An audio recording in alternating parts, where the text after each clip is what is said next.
Ubaphakela mayesekhulumile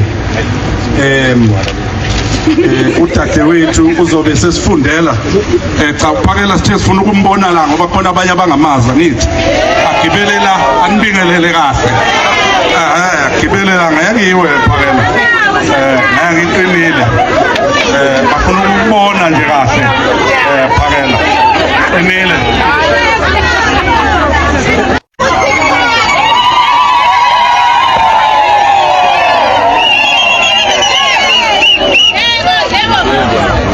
Mdidiyelo wami ngiyathokoza baPembe kakhulu, ngicela ukudlulisa okukhulu ukuthokoza enkosini yami yalapha kwayikhali kwaMbila. Bengiqala nqa empilweni yami ukuhlala phambi kwenkosi, kimina kuyinto enkulu kakhulu. Laba abakholwayo siyacela ukuthi kulo msebenzi esiwenzayo esiqhubeka nawo empeleni nomsebenzi engiwenzayo usuneminyaka ewu-12 ukuthi ngoba mawenza into eqondile la eSouth Africa uyenyanywa uyenyanywa uthunyelwe nangabafazi ukuthi bakuthiwa bakuthuke lapha ko social media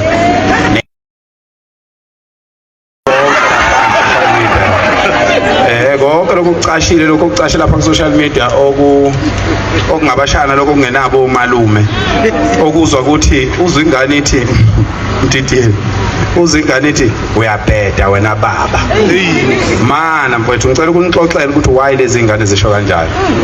Umama wayo akazi ukuthi yini ubaba, waze wazala engazi ukuthi yini ubaba.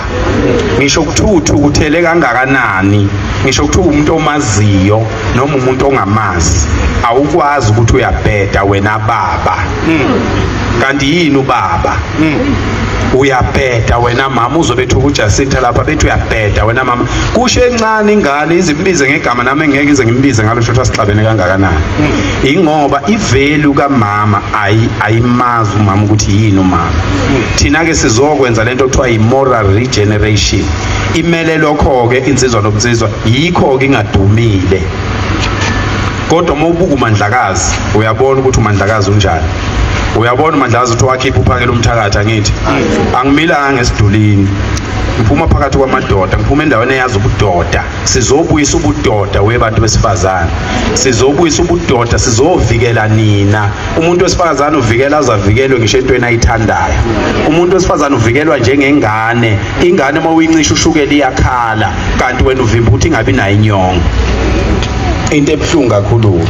So ke ngiyakhuleka ngizama ukuchaza injabulo yami yokuzoba lapha phakathi kwesizwe senkosi bese ngifica amadoda engaka. Kade ngitshela nangoMdidiyelo ngithi hayi zikhona izinsizwa lapha ke nishayela ihlombe. Cha zikhona ngiyibonile. Hayi nginobufakazi la emakhosini awu3 manje esengwahambela inkosi uNgwane, inkosi uyikhali, inkosi uTembe. Hayi amadoda ngiyawafica, akhona amadoda la.